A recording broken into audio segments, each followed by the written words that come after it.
Welcome to Weekend Co-ops. Today we have something special. We are getting a pretty much a first glimpse into Carbon.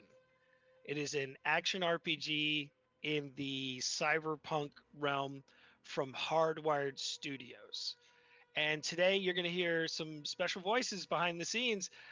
We have Lucas, the creative director from Hardwired Studios, and Václav from the technical director from Hardwired Studios.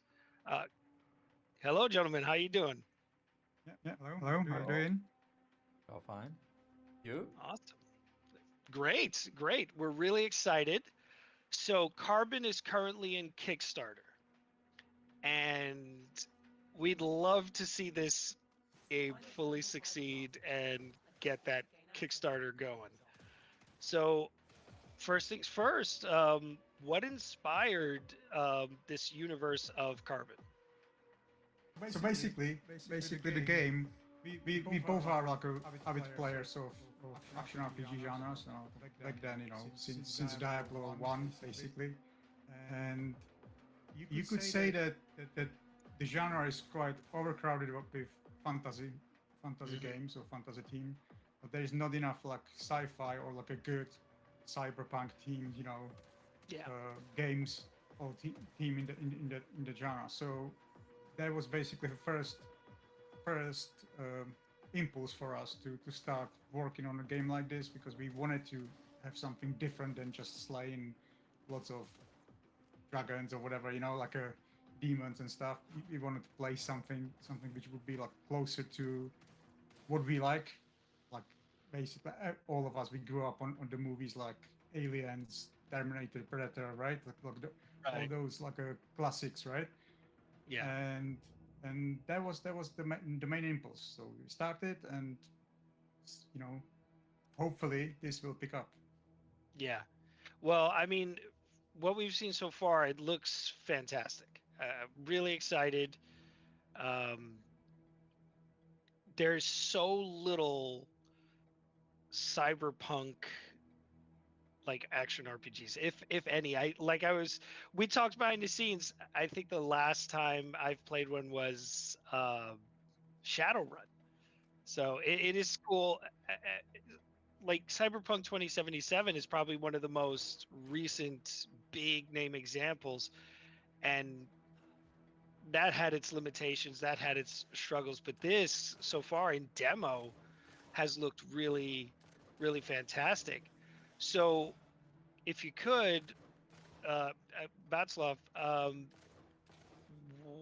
what can players expect from character progression and like development of you within the game? So, and people actually which played our game, they actually are comparing our game with the Ascent, and which is actually nice because we are in pre-alpha and it's already looking comparable a bit at least. But so the main character customizations comes from at the beginning, which is not actually presented in the demo. It's about to choose between body modification, like a technological way or biological way.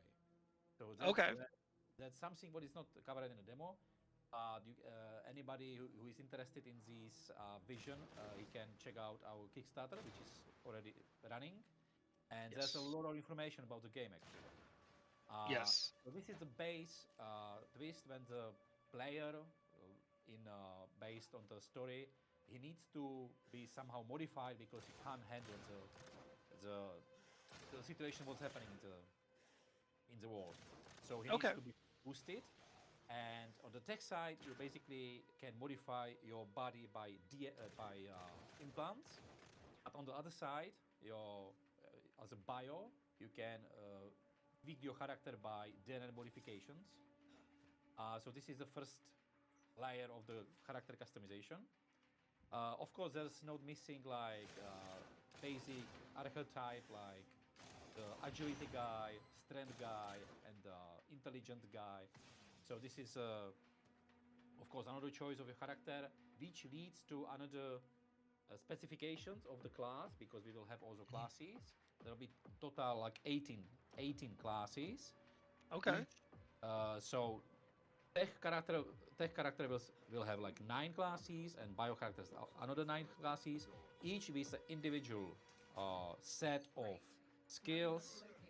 Also, they will have some own skill trees, which even further customize your playstyle. So there's like main choose for the players what they can expect in this game. And uh, of course, what we offer is classic deep loot. So there's a lot of loot with a lot of item modifiers. Um, and yeah, roughly that's probably this what I can say at the beginning. Yeah. Because there's a lot of information, but it's difficult to just set everything on once. Yeah. Lots planned, I imagine, too. Yeah. That's the idea. Yeah. I think the demo, yeah, is very small snapshot of the game. Yeah, so you can't Yes. really, yeah. But I mean, what we're seeing so far is really exciting. So with 18 specializations planned, um, the question is you get stronger. So how does that interact and engage with the environment? So what kind of creatures, people, technology can we expect? Okay, so you starting on the the main storyline. You kind of starting on the Earth, which is kind of abundant. You know, like it. Let's say there was some sort of like agricultural experiment which made the world inhabitant place, and the basically the people living on the set of space stations Mm, running around the Earth, and the Earth itself is quite hostile. You know, like because of that experiment, there was, which was of course it was involved by AI. You know, you every mhm. time you go in on the Earth, you not just fighting through the nature or like other corporations, but you like you have this set of different creatures or like um, or like robotic monsters which will like be against you or against your goal. You know, Yeah. so the main idea is that because you starting on the Earth, you will get into a situation where you basically you get in the situation where you will be forced to modify yourself.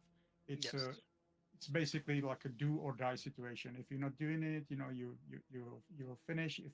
If you want to like get back home, you need to do get some procedure which will make you better soldier, basically. Okay. And that's where the bio or the tech modifications comes in place. You will have to decide if you want to go towards the like a mutation side of the modifications or towards the like basically becoming the cyborg. Okay. And those two paths will basically determine what which way your class can be determined later on in the game. So like bio same like Václav said before, the bio and tech they both have like nine different subclasses or like a something which will like make your playstyle more unique, I would say. And How you identify yourself within the game. Yeah. yes, it's basically like everything will comes to like a skill trees and like basically getting your special points into special abilities, and this will kind of profile your gameplay towards different weapons, different skills, and like different gameplay essentially. Yeah. So, I mean, it's hard to not compare this game to Diablo, which is one of the largest ARPGs, Path of Exile. Um, so, what is the plan for like end game, and how does that interact between single player and cooperative? Go, Aslo? Will be campaign, as usually you would expect in this kind of games. But the Mhm. campaign is really just the beginning of the game, because these kind of games really need an end game and strong end game to keep people playing and coming back in the seasons and stuff. Right. So that's definitely what we need to have as well. Uh, the, as we said, the biggest difference is that it's sci-fi, right? And there's not really sci-fi games of these. Then in Endgame, it's more about. So basically, the new thing is that we will have a ship as a mobile hideout. You know the hideouts in a Path of Exile and stuff, right? If you remember. Yeah, when you can set your environment inside and you can have the crafting branch and the mapping system and device and stuff. So we will have the ship, which will what you will get at the end of the campaign of the storyline, and then you can explore the universe with this ship.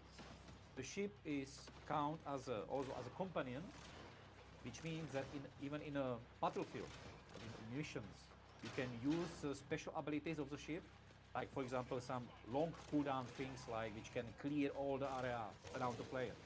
Yes, some massive strikes, or some utility things like some shuttles which can come to you and empty Nice. your inventory, so Mm. you don't have to go to the somewhere and sell your stuff. And so this is very enjoyable for the players to keep smashing and then empty the inventories. Uh, and also this is your transport system which needed for the moving in end game. You also will need some resources to travel, like the fuel and stuff. And this can be also gathered. So if you know EVE Online, you know EVE Online game. Yeah, Yes. yeah. So Yes. actually, Eve that's also Online. Yeah. yeah EVE Online. So that's a nice. Actually, I like the inspiration from them. Mm. Or took inspiration from them because we can take some things from them, like you can customize a ship, so you can put some how it's called these devices, Ship modules, right? yeah, ship Bit modules, put it modifications. there, and you can improve it so you can be more efficient in the mission, more efficient for gathering resources. You can fly much further and actually reach the point where the more tough missions can appear. Yeah, so roughly this is so the end game is about So like basically, your ship gonna have fit system as well, so you can modify your ship the way how you want to approach the missions. If you want to go for something harder, you will like fit it probably more like a combat wise. If you want to go something like a less hard, but you want to like use more like a gathering resources or anything, you can fit it with some modules which will help you gather those resources or like Okay. help you out with anything which will make your economy side of the play a little bit better, right? Okay. So like a gathering set kind of thing. Yeah, that's going to be like more options, either like Okay. scanning or gathering or like like a bigger the way that you can actually fly further, like for the longer distances. It will allows you again to go on probably like a harder missions because they will be like harder to obtain them, right? Or get to the place and stuff like this. So the main idea is that there will be some sort of mapping system, I would say, like at the end of the end game. But the mapping system will be involved with you transporting yourself with that ship around that near space. It's not going to be like that you're going to go towards the different galaxies, but it's I think mainly it's going to revolving around like a I would say corporation hungry fights in the near solar system. So because you have so many like space buddies and uh, asteroid belts and stuff like this which you can visit or space stations mining facilities and stuff like this. You don't have to necessarily like create each planet for each encounter. Okay. So then we're not confined to one space. Like, so this isn't happening just on Earth. This is happening across multiple planets or locations. Yes, so it should the main story arc will probably be like a somewhere around the Earth, so Earth and some like a really near space. The rest of it's supposed to be more like across the solar system, Okay. with possibilities to expand it later for like even behind the borders. But the first, I think the first game will involve more like a more the solar system itself, because as I said, like there's so many opportunities how you can create interesting encounters even without creating new planets or new like solar new stars and stuff like this. Okay. So so that's great because that opens you guys up to be able to, like you said, create expansions, and they don't necessarily have to be confined to the planet Earth. So they're within our solar system, maybe in the future something a little bit beyond. Yeah, All right, that was the awesome. idea. I mean, So in general, the the world of carbon, it's kind of it's starting, or like it's happening in a time when the Earth is no longer the main hub. okay, It is it's still important for humanity, but not in a way that how we how we how we feeling it right now, that it's like it's basically our only option. But it's more some, as I said, like something horrible happened on the Earth, and you have to kind of discover who was what was the problem, yeah, what happened. You're not gonna fix it, you're not like a big savior of the universe, but you will still like try to navigate your story arc in that new undiscovered world. yeah. So right now, with it being in Kickstarter, um, what kind of community feedback are you guys looking for? Or because the demo's available on Steam, like we mentioned before, and while it's in Kickstarter and while it's in demo, what kind of participation, cooperation with the community are you guys planning on? So basically, Kickstarter, and the main idea behind the Kickstarter is to let people know that the game actually exists, right? That's the Yep, number one. first and like the biggest one, because so far we have quite a lot of positive feedback, but there's not Yeah, enough of it. Like we and I would say most of the people who try the game, play it, they really enjoy it, and they like the yeah, combat system, they like the world and the idea behind sci-fi Diablo-like game.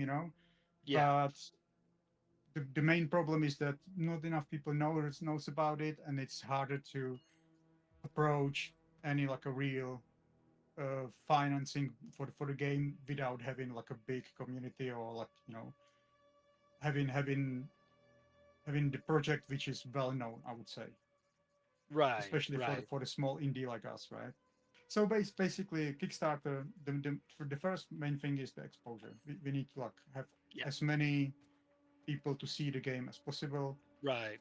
Yeah, Then, if we manage to finish successfully the Kickstarter, we will use the money to basically getting the carbon to next step of development, so we can actually put it more like put something more playable, or like a substantial, like bigger demo than this. This is, I would say, nice technological demo.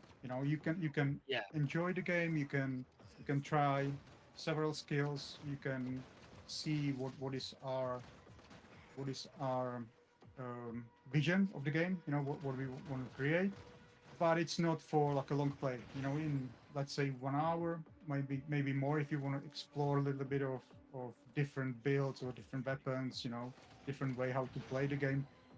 But other than that, you're not gonna like spend hours, in the game.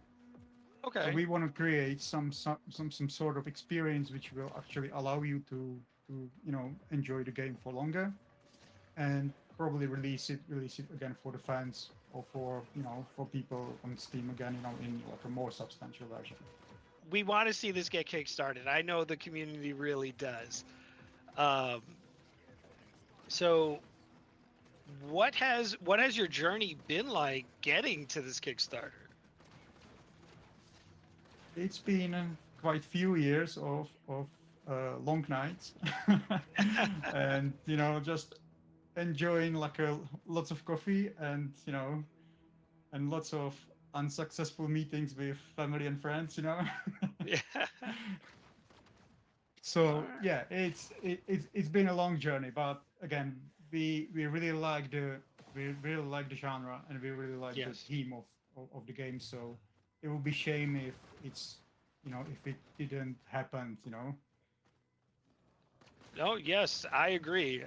Like I said, I'm really excited for a cyberpunk ARPG. So few. I personally, I love our ARPGs in general, but so many have been misses, and this is the first one. Aesthetically, I'm already on board, and just instead of having talents and spells, you have tech and augments. I'm really excited about that opportunity.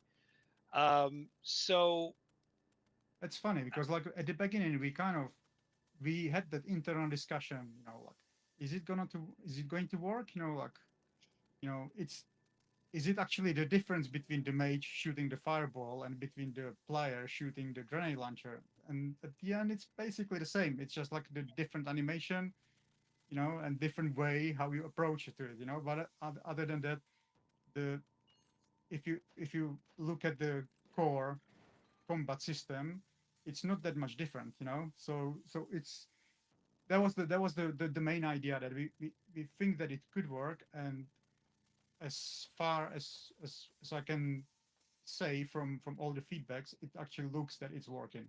So hopefully we will get there. good, good, great to hear. So again, Carbon currently in Kickstarter. We're going to definitely include links to the Kickstarter in this video. But real fast before we close up, Lucas, if you had 15, 30 seconds to give a real good elevator pitch for what Carbon is, what would that be? All right. So basically, it's like a for me, like again, right? Like I'm gonna explain it from the point of view of sci-fi geek. So for me, it's a Diablo meets Ghost in the Shell, or like a games like, or not games, like IPs like Aliens. I would say Aliens is actually quite good one, because it's a really dark and, like a sci-fi world which involves lots of lots of horror like situations which we actually like, and it's really something which we all grew up, those movies what I mentioned before, and I would like to see that world, actually happening. Awesome. Honestly, you brought up Aliens, one of my all-time favorite franchises. Um, and again, I see that aesthetic. I see that kind of metallic It's darkness. that, what is it, like a retro analog sci-fi, like, which is Right. like, it's I think it's and you can see, even you don't have to go far. Now Arc is the same experience, I would say, right? It's again, and they managed to do it really well as well. Yeah. And I was going to say, it doesn't look too unattainable as far as like the way the tech looks. I mean, obviously the spaceships and space travels a little out of there, but that feels like Aliens, like you said. So it's an excellent looking game. We're going to be backing it. So and we're hoping this is the start of a beautiful friendship where Oh, of course. as you guys develop this, we can participate and see it. And if you guys ever want to come back on and chat with us, you're more than welcome. All right. Thank you very much. All right, guys.